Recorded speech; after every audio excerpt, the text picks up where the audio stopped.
आप सबके हृदय में बैठे हुए आत्मा को नमन करते हुए मैं अपनी बातें कुछ करूं कि आत्मज्ञान जीवन में क्यों ज़रूरी है। आत्मज्ञान ना हो तो क्या हो जाएगा।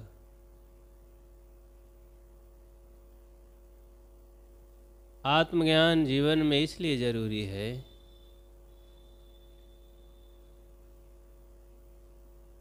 कि हमें आत्मज्ञान के बिना शांति मिलने वाली नहीं है।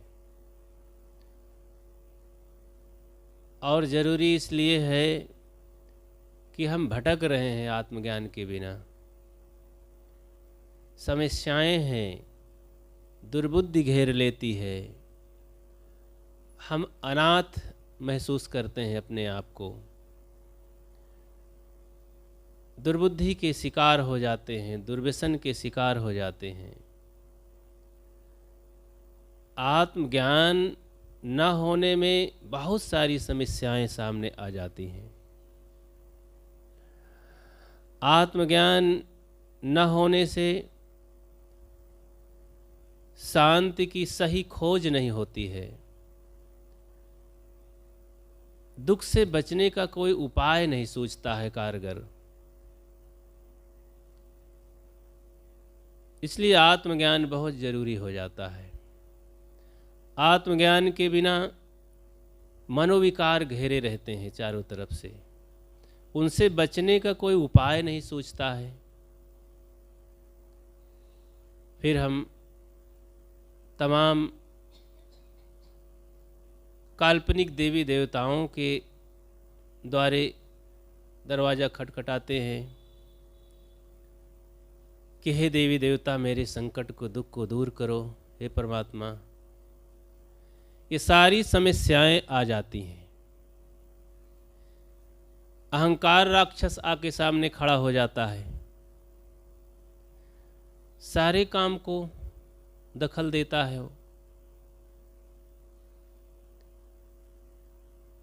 अहंकार तो भस्मासुर है, जहाँ से पैदा होता है उसी को सर्वनाश करता है। भस्मासुर का तो नाम सुने होंगे, जहाँ से वरदान पाया था उसी को चौपट करने में लग गया था। बड़ी युक्ति से बचे थे वे। ऐसे ही अहंकार आत्मा से ताकत पाता है। अहंकार जन्म लेता है शरीर भाव जहाँ होता है। आत्मज्ञान नहीं होता है तो अहंकार पैदा होता है। और आत्मा की ही ताकत है, उसी के आशीर्वाद से फलता फूलता है, लेकिन आत्मा का ही सर्वनाश करने में लग जाता है। उसी को सताने में, दुख देने में इसको मज़ा आता है। इसलिए आत्मज्ञान होना बहुत ज़रूरी है। अब आत्मज्ञान होगा कैसे? क्या कहीं बहिर्मुखता में रहने से, उधर रस लेने से, आनंद मानने से, भाग दौड़ करने से आत्मज्ञान हो जाएगा? आत्मज्ञान अंतर्मुखता में है और वो सहारा मिलता है संत गुरुजनों से, सत्संग से, जहाँ पर निर्णय है। सत्संग, बत्संग को ही लोग सत्संग मान लेते हैं।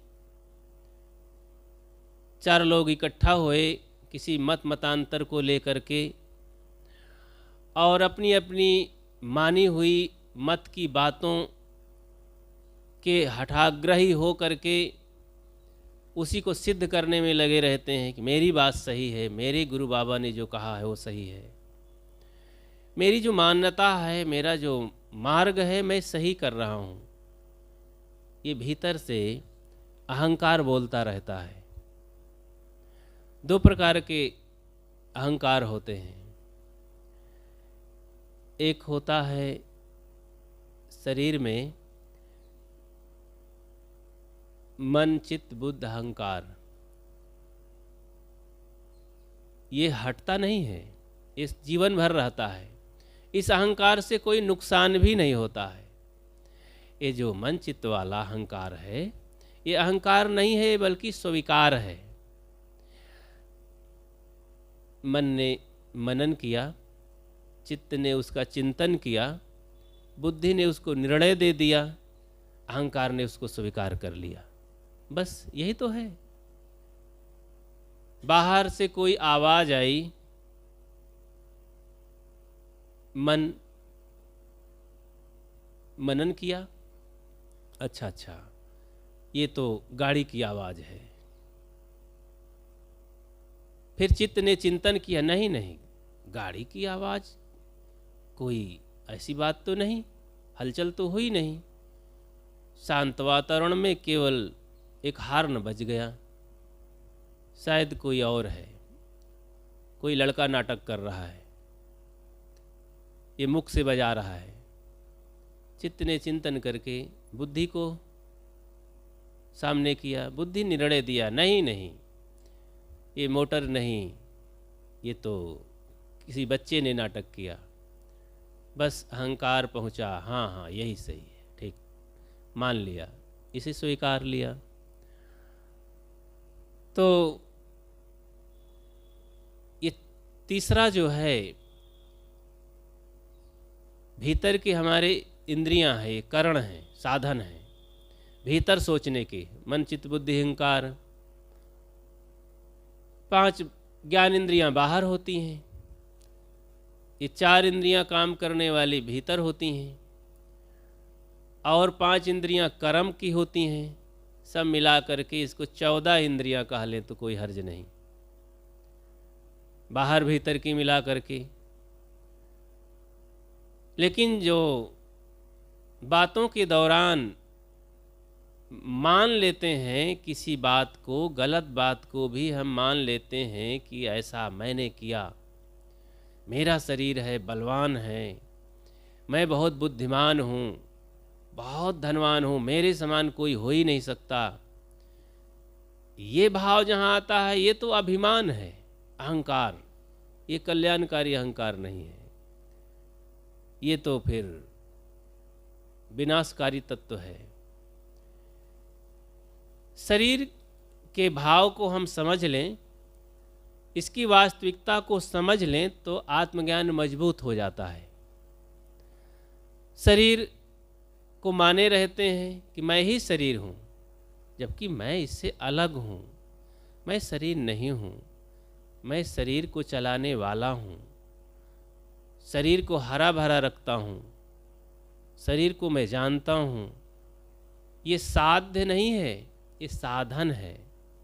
आत्मा साध्य है, दृष्टा और दृश्य, साध्य और साधन। तो हम दृष्टा हैं, दृश्य नहीं है। साधन है ये शरीर, हम साध्य हैं। तो साध्य को जानने की जरूरत है। ये शरीर साधन है, क्या करने का? कल्याण करने का, साधना करने का, मन इंद्रियों पर काम करने का, सेवा करने का साधन है। लेकिन इसे हम साध्य समझ लिए हैं तो बस अहंकार आ जाता है, जो है सो मैं हूँ। शरीर भाव में बड़े दोष तैयार होते हैं। आत्मज्ञान न होने से यही सारी समस्याएं हैं। इन समस्याओं से दूर होने के लिए आत्मज्ञान बहुत जरूरी होता है। आत्मज्ञान होने पर फिर कोई दोष दुर्गुण भी नहीं तैयार होते हैं, मनोविकार भी समाप्त होते हैं। आत्मज्ञान न होने से मन में क्रोध भाव आया, क्रोध आया तो हम समझ लेते हैं कि हम तो क्रोधी हैं, मेरा स्वरूप ही क्रोध का है, जबकि ये मनोविकार है, आत्मज्ञान है नहीं। और इसी का वर्चस्व आ जाता है जीवन में। क्रोध ही क्रोध फलने फूलने लगता है। सोचते हैं क्रोध के बिना तो काम ही नहीं चलेगा, बहुत ज़रूरी है क्रोध करना, नहीं लोग चढ़ बैठेंगे, हमें हरा देंगे, नुकसान कर देंगे, इसलिए क्रोध करना जरूरी है। जबकि क्रोध विनाशक है, अपना और पराये के लिए क्रोध जब आता है तो पहले अपना खून जल जाता है, फिर दूसरे का नुकसान होता है, दूसरे के लिए धावा बोलता है, पहले तो अपना ही नुकसान होता है। ये दुर्गुण है, आग है, राक्षस है। ये बात लगभग बहुत कुछ लोग जानते हैं, लेकिन मान नहीं पाते हैं, चल नहीं पाते हैं, उसको दूर नहीं कर पाते हैं, उससे बचते नहीं, क्योंकि इस बचने का प्रयास नहीं करते हैं। बचना तो चाहते हैं, लेकिन प्रयास के बिना कभी ये काम होगा नहीं। जीवन भर ये क्रोध हमको सताता रहेगा और बहुत बड़ा ये दुश्मन है। बाहर के दुश्मन तो कभी वर्षों में शायद धक्का देते हैं, सामने होते हैं और डरवाते हैं, लेकिन ये क्रोध राक्षस समय समय से कब आ जाए पीठ पीछे ही रहता है। जैसे ही बेभान हुए, असावधान हुए, सामने आकर के एक धक्का लगा देता है, गिरा देता है और विह्वल कर देता है, बेभान कर देता है, फिर हम पछताते रहते हैं। ऐसे ही क्रोध आ गया, काम आ गया, लोभ आ गया, मोह आ गया, ये बड़े बड़े राक्षस हैं, ये शत्रु हैं।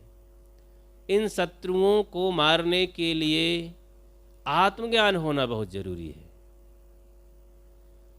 बाहर से तो लोग सुनते हैं, जो आत्मज्ञान का जरा सा एक छींटा भी नहीं पाए हैं, तो भी कहते हैं क्रोध बुरी चीज़ है, काम बुरी चीज़ है, इज्जत से रहना चाहिए और बड़े संयम से रहना चाहिए। ऐसी बातें तो वो लोग भी कर लेते हैं, लेकिन कैसे दूर होना चाहिए, क्यों दूर होना चाहिए और जीवन का क्या महत्व है, इसकी हकीकत क्या है, इसका उद्देश्य क्या है, मैं हूँ कौन, इस बात को जाने बिना केवल इतना कह लेना काम क्रोध बुरी चीज़ है, उससे दूर ना हटना, कोई उपाय ना होना, तो कोई ज्ञान ना हुआ। ऐसे में तो पूरी जिंदगी निकल जाती है।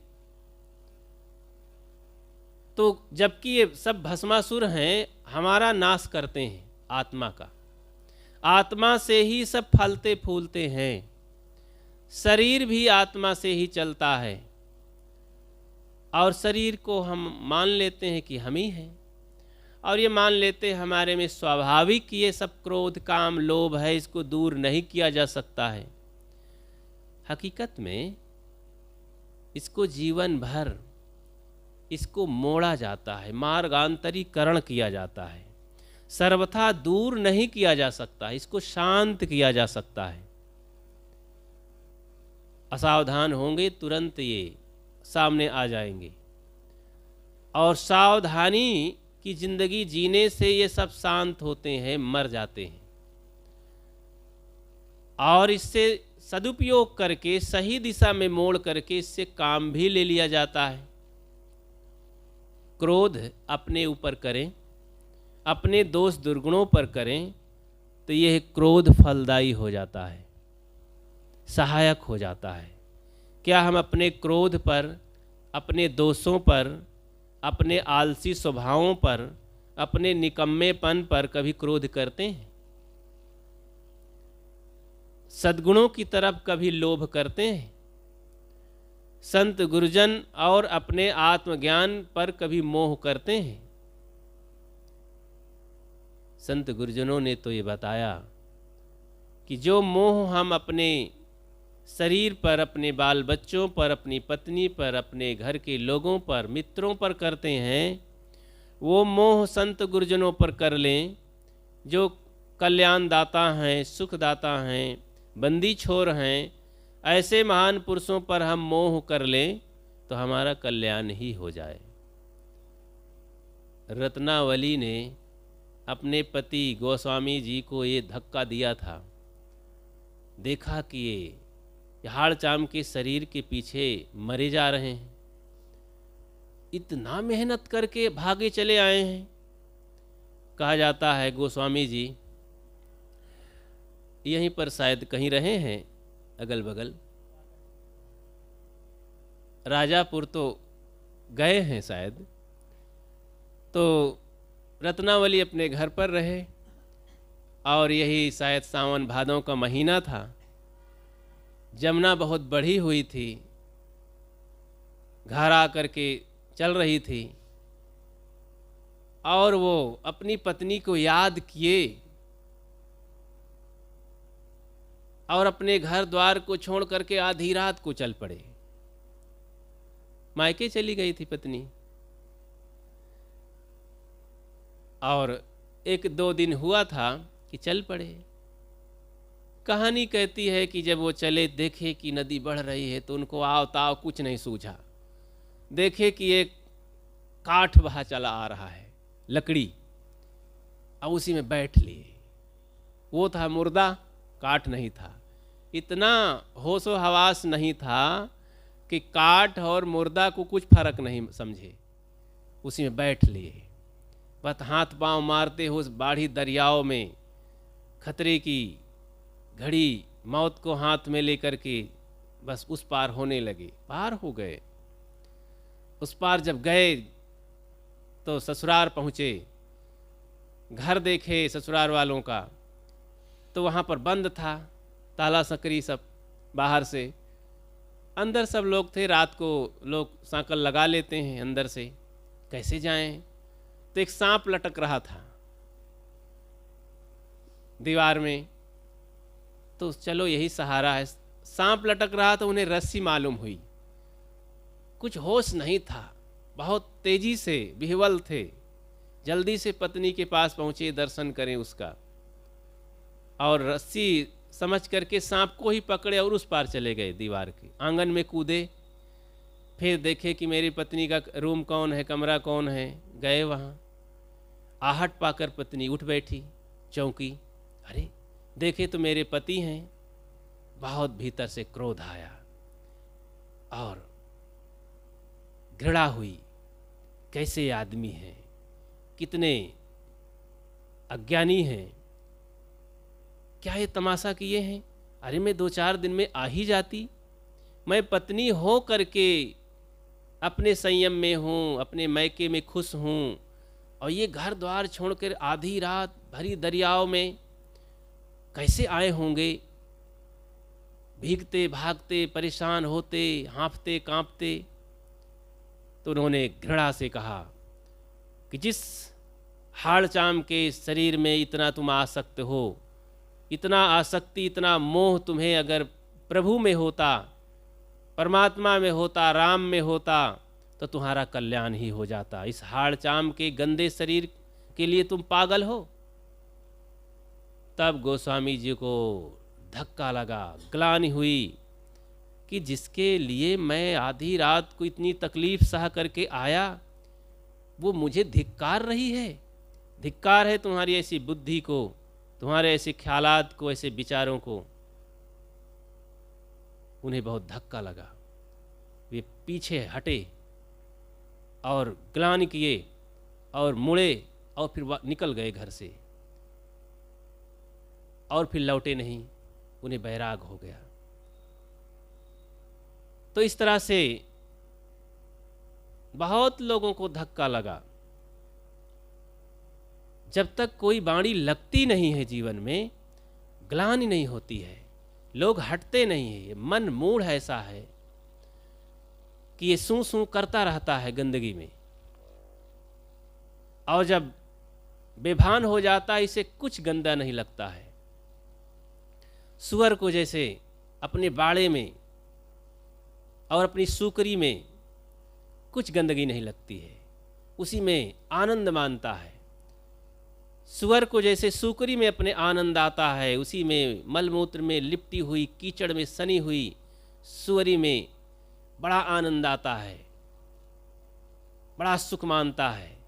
वैसे ही ये आदमी भी अपनी मानी हुई पत्नी में वैसे ही आनंद मानता है। दोनों के आनंद में कोई फर्क थोड़े है। आदमी हो चाहे सुअर हो, तो एक काम भोग मनुष्य को कितना पतन करता है।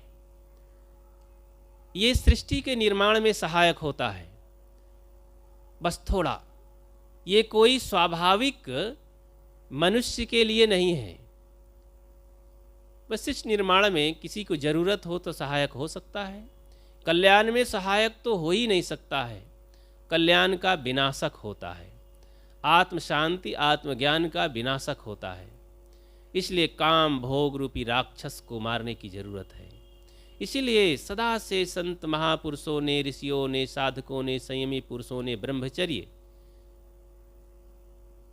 की वरीयता दी, ब्रह्मचर्य को साधा। ब्रह्मचर्य के बिना साधना, कल्याण, आत्म संयम हो ही नहीं सकता है। ब्रह्मचर्य वीर लाभा, ब्रह्मचारी लोग ही कल्याणकारी काम कर सकते हैं। व्यापक रूप से उसका अर्थ है कि सभी इंद्रियों का संयम ब्रह्मचर्य होना चाहिए। तो आत्मज्ञान इसीलिए जरूरी है कि इन सारी परिस्थितियों को हम समझ सकें और अपनी तरफ लौट सकें, इन सब से हम विजय प्राप्त कर सकें। आत्मज्ञान न होने से हम काममय हो जाते हैं, क्रोधमय हो जाते हैं, लोभमय हो जाते हैं, शरीरमय हो जाते हैं। हम शरीर हैं, शरीर की सारी विकारी भावनाओं को हम पूरा करें तभी तो आनंद है। चलो, ये तो मनोविकार है, इसको कुछ दूर करें। मान लें कि सृष्टि में सहायक है, कोई गृहस्थ आदमी बाल बच्चों के लिए काम भावना में उतर जाए, लेकिन जीवन की उन्नति में बीड़ी, पान, तंबाकू, शराब, अंडा, मांस, मछली क्या काम करती है? ये क्या सहायक देती है? इसमें कौन सी विटामिन है, प्रोटीन है? लेकिन एक आदत बस आदमी आत्मज्ञान के अभाव में न खाने योग्य चीज खाने लगता है, न करने योग्य काम करने लगता है, मलिन कर्म। इसलिए आत्मज्ञान बहुत जरूरी है। आत्मज्ञान जब जरूरी है तो फिर हमें संतों गुरुजनों के पास जाना चाहिए। आत्मज्ञान होने पर आदमी दहाड़ने लगता है, वो सियार बना भयभीत नहीं रहता है, क्योंकि भय लगता है जब आत्मज्ञान नहीं होता है, तभी तो वो डरता है कि मैं मर जाऊंगा, मेरा नुकसान हो जाएगा, मेरे बाल बच्चे छूट जाएंगे। आत्मज्ञान में ये सब कोई भय नहीं होता है। आत्मज्ञान में भूत प्रेत, देवी देवता, जंतर मंतर, छू भूत, गंगा गढ़ही, तमाम तरह की मान्यताओं का खात्मा हो जाता है। तो भय किस बात की? आत्मज्ञान में शरीर का मोह, अहंकार, दोष, विकार समाप्त हो जाते हैं। तो किस बात का डर? अभय ज्ञान। आत्मज्ञान अभय ज्ञान है।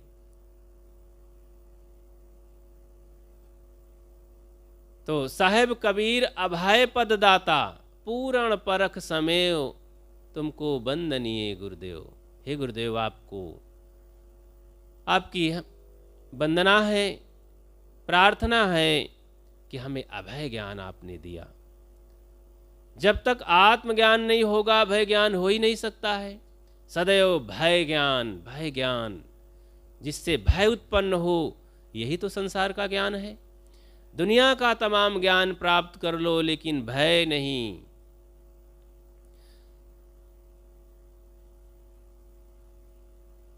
किसी आदमी को भय है, लोभी को भय है धन हानि ना हो जाए, धनवान को भय है धन कम ना हो जाए, लाभ कम ना हो जाए, स्त्री को भय है पुरुष से, पुरुष को भय है स्त्री से। तो बहुत सारे भय हैं, चारों तरफ भय भय। आत्मज्ञान होने पर चाहनाएं, इच्छाएं समाप्त हो गईं, फिर भय किस बात की? हाँ, साधना के दौरान साधक अपने बचत के लिए, आत्मज्ञान की रक्षा के लिए भय करता है दोषों से, कि कभी असावधानी ना आ जाए, मेरे मन में कोई विकार ना आ जाए कि मैं आत्मज्ञान रूपी धन को ढीला कर दूं और ये बदमाश चोरी कर ले। क्योंकि जीवन में ये मन इंद्रियां हैं, विकार दबे हुए हैं, शांत हैं, गुरु ज्ञान कमज़ोर हुआ, आत्मज्ञान कमज़ोर हुआ, शांति संयम कमज़ोर हुई, तो ये आकर घेर लेते हैं, क्योंकि जीवन भर युद्ध करना पड़ता है। कायागढ़ की लड़ाई में विवेक की फौज है और उधर माया की भी फौज है। माया के फौज में बड़े बड़े काम, क्रोध, लोभ, मोह, राग, द्वेष, ईर्षा, घृणा, वैमनस्यता, हिम्मत, पछर, कायरता, ये बड़े बड़े सुफट वीर हैं, अपने अपने औजार लेकर के तैनात हैं विवेक को हरा देने के लिए, विवेक की फौज को नष्ट कर देने के लिए। जब विवेक नष्ट हो जाता है तो आत्मा का सब खात्मा हो जाता है। फिर उसमें कोई न शांति रहती है, न कोई बल रहता है, न कोई बुद्धि रहती है, पशुवत जीवन जीने लगता है। लेकिन जब विवेक राजा हुंकार भर के गुरुजनों से बड़े बड़े औजार प्राप्त करके विचार, विवेक, दया, क्षमा, शील, संतोष, इन बड़े बड़े सुभटों को लेकर के और शंखनाद करता है, माया पर आक्रमण करके टूट पड़ता है और फिर मारो काटो की आवाज़ करके सबको ढहा देता है और फिर विजय का डंका बजाता है। तब शांत ही शांति पसर जाती है चारों तरफ, कोई अशांति नहीं रहती है, विजय का राज्य हो जाता है। इसीलिए तो कहते हैं, चाह गई चिंता मिटी मनवा बेपरवाह, जिनको कुछ नहीं चाहिए सो शाहन पति चाह। सारी चाहनाएं, वासनाएं समाप्त हो गईं, विवेक का राज्य हो गया है। जाहि को विवेक ज्ञान, ताहि को कुशल जान, जाहि ओर जाए वा को वाहि ओर सुख है। इसकी रक्षा के लिए जागृत रहना पड़ता है। एक राजा अपने मंत्री सहित सैर करने के लिए निकल पड़ा। अधिकतम संयमी पुरुष, विवेकवान, समाज का काम करने वाले सदैव से ब्रह्म मुहूर्त का सेवन करते रहे। सबको सेवन करना चाहिए। कोई अपने घर गृहस्थी में आगे बढ़ना चाहे, धनवान बनना चाहे, बलवान बनना चाहे, पहलवान बनना चाहे, बुद्धिमान बनना चाहे, तो ब्रह्म मुहूर्त का सेवन बहुत जरूरी है। साधक के लिए तो कहना ही क्या है। कोई आध्यात्मिक लाभ लेना चाहे तो ब्रह्म मुहूर्त उसके लिए महौषधि है। तो राजा थे, वो भी समाज का भार लेकर के जी रहे थे, प्रजा के पालक थे। सुबह सैर करने के लिए 4 बजे ही उठे, अपने मंत्री को साथ में लेकर के चल दिए। तो देखे कि आगे बढ़े, एकांत शांत की तरफ, जंगल था थोड़ा, वहाँ एक कुटिया बनी हुई थी, वहाँ एक संत रहते थे। देखे कि लगता है कोई संत हैं, देखी कि वो जाग रहे थे। तो कोई बात नहीं, संत भजन करते हैं सुबह। दूसरे दिन फिर उनको जाना हुआ, उस दिन और पहले चल दिए, 2 बजे रात को ही चल दिए। थोड़ा जांच भी करना था अपने राज्य की, मेरे राज्य में क्या होता है। तो कभी कभी होशियार और प्रजापालक राजा सीआईडी के रूप धारण करके अपने राज्य में घूमते थे, देख रेख करते थे, किसी सिपाही के भरोसे नहीं रहते थे। ऐसे कुशल राजा होते हैं। तो भेष बदल करके गए थे, देखे कि वही महात्मा हैं, ये 2 बजे रात को भी बैठे और बहुत चौकन्ने हैं। उन्हें आश्चर्य लगा कि आधी रात को ये साधु क्या कर रहे हैं। आश्चर्य लगा उन्हें। कोई बात नहीं, कोई वहाँ पर छेड़खानी नहीं किए, राजा निकल गए। ऐसे 2-4 दिन के बाद फिर उनको जाना हुआ, 12 बजे रात के ही पहुँच गए वहाँ। देखे कि महात्मा बैठे हुए हैं, बड़ी सावधानी से चौकन्ने हैं। उनसे रहा नहीं गया। राजा पहुँचे वहाँ, महात्मन ये क्या रात भर आप क्यों जागते रहते हैं? इतनी सावधानी की क्या ज़रूरत है? आप साधु हुए हैं, संत हुए हैं, पैर पसार करके मस्ती से नींद लीजिए, सोइए, आराम करिए। और फिर हमारे राज्य में सिपाही भी घूमते हैं, पहरा देते हैं, आपको जागने की क्या ज़रूरत है? महात्मा जी ने लंबी सांस खींची कहा राजन, मैं अपने धन की रक्षा करता हूँ। राजा को और बड़ा आश्चर्य हुआ। झोपड़ी में कहीं खाने के लिए भी टीन में मुझे कुछ दिखाई नहीं पड़ता, समझ में नहीं आता है। शायद इनके पास कुछ होगा कि नहीं, गल्ला पानी आटा सीधा। और ये कहते हैं मैं अपने धन की रक्षा करता हूँ। कोई खजाना गाड़े हैं क्या? अगर धन इनके पास है तो ये फटी लंगोटी पहरे क्यों बैठे हैं? और धन नहीं है तो ये रात भर चौकन्ने क्यों रहते हैं? राजा ने आश्चर्यचकित होकर के पूछा कि महाराज आप ये क्या कह रहे हैं? क्या आपके पास धन है? कहें हाँ महाराज।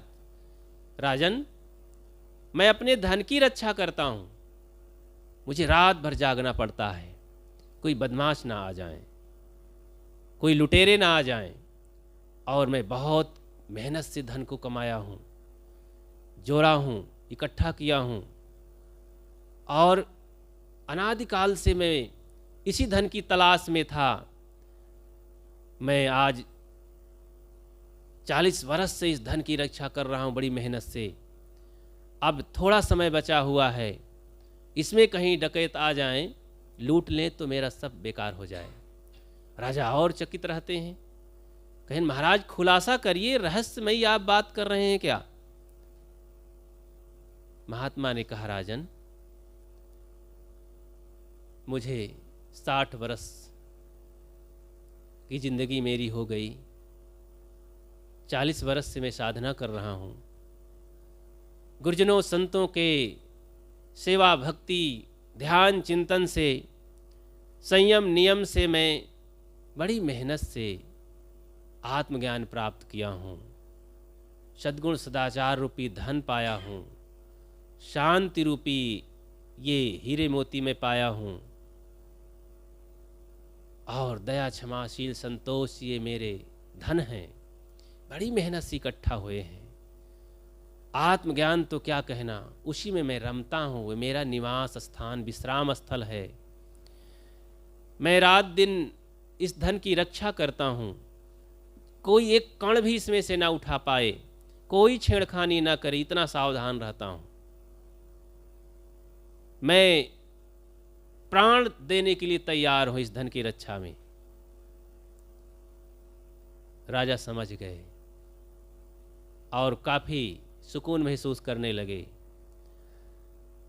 और महात्मा ने बताया कि राजन, अगर मैं सावधान हुआ तो जितनी मेहनत से मैं शुरू से जब निकला हूँ तो जीरो से निकला हूँ। मेरे पास कोई संयम सदाचार ज्ञान शांति कल्याण ज्ञान नहीं था। नाना प्रकार के दोष दुर्गुणों का शिकार था। असंयमी जीवन होने से कराह रहा था, दुख दर्द से, अंधविश्वास पाखंड से। संतों गुरुजनों की सेवा भक्ति से, बड़ी मेहनत से सब दूर हुआ, साफ सुथरा जीवन हुआ। अगर मैं जरा सा चूक गया तो उसी तलहटी पर जाके गिरूंगा। आज मैं शिखर पर हूँ, ऊंचाई पर हूँ, शांति के सागर में लहरा रहा हूँ, आनंदित हूँ। अगर मैं चूक गया, कहीं धोखा हो गया, मैं सो गया अज्ञान की निद्रा में, ये बदमाश घेर लेंगे और मैं फिर उसी तलहटी में जहाँ से कीचड़ से दलदल से निकला हूँ, ऊपर शिखर पर आया हूँ, फिर वहीं जाके गिरूंगा। फिर मुझे कोई बचाने वाला नहीं है। तभी तो सदगुरु कबीर ने कहा, साईं का घर दूर है जैसे लंब खजूर, चढ़े तो चाखे प्रेम रस, गिरे तो चकनाचूर। चकनाचूर होने का मतलब यही, फिर से वो दोष दुर्गुण घेर लें। कैसी साधना है? इतनी बड़ी चूक, इतनी बड़ी बेईमानी जीवन के साथ हरगिज नहीं हो सकती मुझसे। महाराज जाइए, अपना काम करिए, मुझे सावधानी से अपने धन की रक्षा करने दीजिए। महात्मा प्रणाम करते हैं, धन्य धन्य कहते हैं। उनके मन में वैराग्य सवार हो जाता है। क्या ये धन राजकाज की कीचड़ में मैं पड़ा हूँ और इसी की रक्षा में मैं जागता हूँ। एक ये संत हैं कि अपने धन की, अपने आत्मज्ञान की रक्षा के लिए रात दिन जाग रहे हैं, और मैं ये दुनियादारी के चक्कर में जाग रहा हूँ। जाग तो मैं भी रहा हूँ, लेकिन मेरा जागना किस काम का? मेरा दुख ना मिटे, मेरी समस्या ना मिटे, मेरी एक इंद्री भी सुवश ना हो सके, तो ये जागना किस काम का? इसलिए मुझे भी यही काम करना चाहिए। संत को, राजा को ये बात लग गई, उनके मन में भी वैराग्य हो गया। अपने राजकाज से उदास होकर के जंगल की ओर चल पड़े, साधना में लग गए और महात्मा की तरह साधना करके अपनी शांत में स्थित हुए। तो अपने अपने धन की रक्षा करनी चाहिए। जीवन है, व्यवहारिक जीवन है, बहुत सहारा मिला है बाहर से, संत गुरुजनों से हमें आधार मिला है, सज्जनों से सहारा मिला है, सभी लोग सहायक हैं जीवन के। इसलिए कुछ कर्तव्य बनता है, कर्तव्य ही धर्म कहलाता है। लोग कहते हैं धर्म कुछ नहीं है, धर्म वरम ठीक नहीं है। अरे भाई, धर्म का नाम ना लीजिए, शब्द बदल दीजिए, शब्द तो है, कर्तव्य कहिए। कर्तव्य ही धर्म है। जीवन का सबसे बड़ा कर्तव्य है आत्मज्ञान प्राप्त करना, आत्म शांति प्राप्त करना। ये मानव जीवन का सबसे बड़ा कर्तव्य है।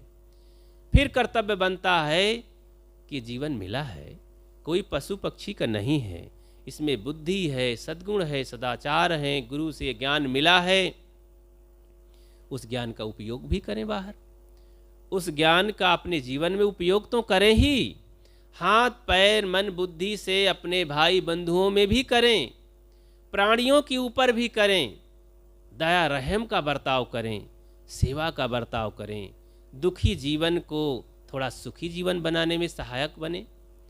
तमाम लोग पीड़ित हैं, उनमें हमारा जीवन थोड़ा लग जाए तो क्या कहना, ये भी काम करें। नाव जा रही है, अब इतनी बड़ी दरिया है, दरियाव है, बड़ी नाव है, खाली क्यों जाए?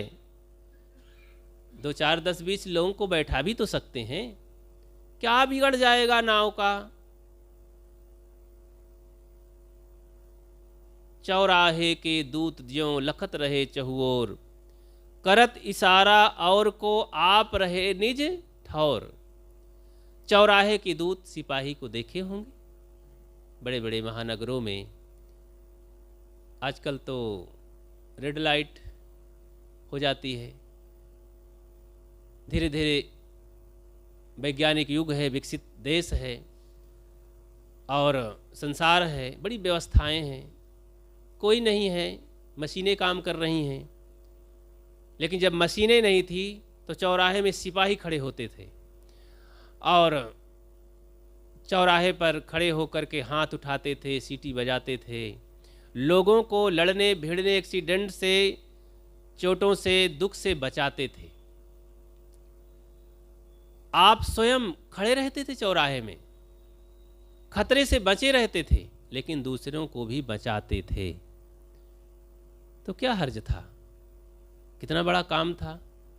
ऐसे ही संत जन चारों खानियों के चौराहे में खड़े हुए हैं, स्वयं अपने को बचा के रखते हैं दुखों से, विपत्तियों से, और प्राणियों को भी बचाते हैं, उनकी रक्षा करते हैं, मनुष्य को बताते हैं, मनुष्य में सद्बुद्धि का प्रवेश करते हैं, जिससे वे चारों खानियों के जीवों पर मुलाहजा करके, हमदर्दी करके सेवा करता है। एक सज्जन पुरुष, धर्मात्मा पुरुष अन्य प्राणियों की भी रक्षा करता है, अन्य प्राणी भी उनसे निर्भय हो जाते हैं। कितना बड़ा लाभ है आत्मज्ञान होने का, कितना बड़ा लाभ है इस संसार में। जियो और जीने दो, ये पुकार कहाँ से आई? स्वामी महावीर स्वयं साधना किए, अपने राजकाज को छोड़ करके, सुख समृद्धि छोड़ करके बाहर की और निकल पड़े। इतना तल्लीन हो गए कि शरीर को भी कोई होश हवास नहीं समझे, कपड़ा ही निकल गया शरीर से, नग्न हो गए, साधना में लीन रहे और फिर उसका प्रचार किए। जब साधना में परिपक्व हुए तो कहा जियो और जीने दो, स्वयं जियो अच्छे से, शांति से, सुख से, और जीने का सहारा बनो, सहयोग करो, सब लोग अच्छे से जिएं। वसुधैव कुटुंबकम, ये वसुधा ही अपना परिवार है, कुटुंब है। सदगुरु कबीर ने तो कहा, मैं रो यह जगत को, घाव काहे पर घाव लो, जित देखो तित प्राण हमारो। ये आत्मज्ञानियों की आवाज है, पुकार है। किसको चोट पहुंचाई जाए, साहब मेरे प्राण से प्यारे हैं। कितना करुणा विगलित होकर के वे कहते हैं, कितना संवेदनशील ये आवाज है। ये आत्मज्ञान का ही तो परिणाम है। इसलिए बहुत जरूरी हो जाता है आत्मज्ञान। आत्मज्ञान नहीं होगा तो भटकाव है। आत्मज्ञान बिना नर भटके, कोई मथुरा कोई काशी, पानी में मीन पियासी, मोहि सुन सुनी आवे हासी। गजब हो गया। मछली पानी में प्यासी है, वो शायद प्यासी नहीं रहती, हम सब प्यासे हैं। मानव जीवन सुंदर जीवन मिला और ये साधना भूमिका है, साधन भूमिका है। साधना करके हम अपनी प्यास को बुझा सकते हैं। शांति रूपी जल पी करके अच्छा मौका है, इससे बड़ा मौका हो ही नहीं सकता है। आज सौभाग्य का जीवन है। महापुरुष कहते हैं, मानुष तन सद्गुरु मिलन, मोक्षौ इच्छा होए, दुर्लभ तीनों परम है, पाए सुयोग न खोए। कितनी अच्छी बात है। मनुष्य तन भी मिला, ऐसे संत गुरुजन भी मिले, सदगुरु कबीर का महान ज्ञान मिला, फिर उसमें जीने वाले तमाम पारखी संत, मुक्त पुरुष, संयमी पुरुष, आत्मज्ञानी पुरुष मिले। फिर कितना बड़ा सौभाग्य, उनकी संगत मिली, उनका साहचर्य मिला, और फिर मन में पिपासा भी है। आप सब लोग यहाँ आए इस पिपासा को लेकर के, हमारा भी दुख मिटे, हम भी कुछ समझें, कल्याण हो। कितना अच्छा शुभ अवसर है। लोगों तो होश हवास नहीं है कि मनुष्य जन्म की कोई कीमत है। पशु जैसी जिंदगी जी करके, जैसा तैसा जीवन जी करके, मन बना करके, और यहाँ का कुछ प्राप्त करके उसी में फूल पचक करके शरीर छोड़ देते हैं। उनको तो कोई अवसर ही नहीं है। हम सबका सौभाग्य है, इस काम को करें। आत्मज्ञान इसीलिए जरूरी हो जाता है कि ऐसा अवसर और ऐसी उपलब्धि, ऐसी शांति कि जीने का अवसर मिलता है आत्मज्ञान के बदौलत। आत्मज्ञान के बदौलत आत्मज्ञान होना जरूरी है।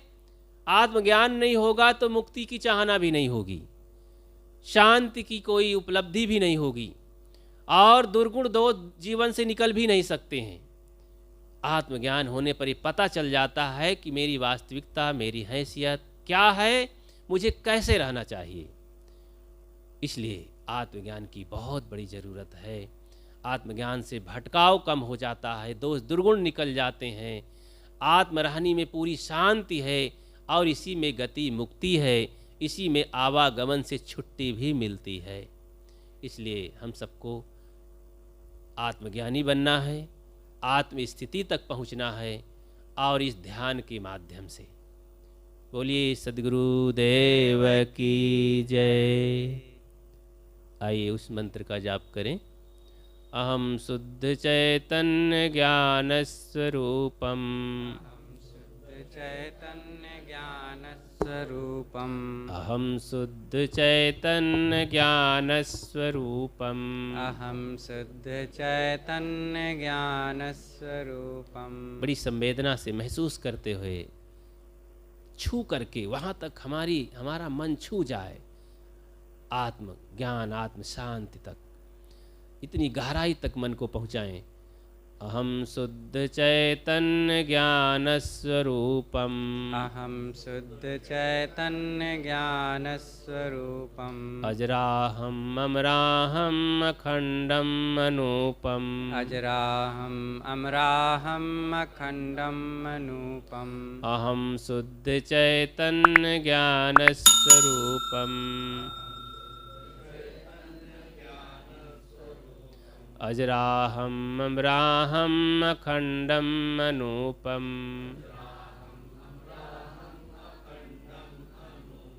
अहम शुद्ध चैतन्य ज्ञान स्वरूपम, अजराहम् अमराहम् अखण्डम् अनूपम्।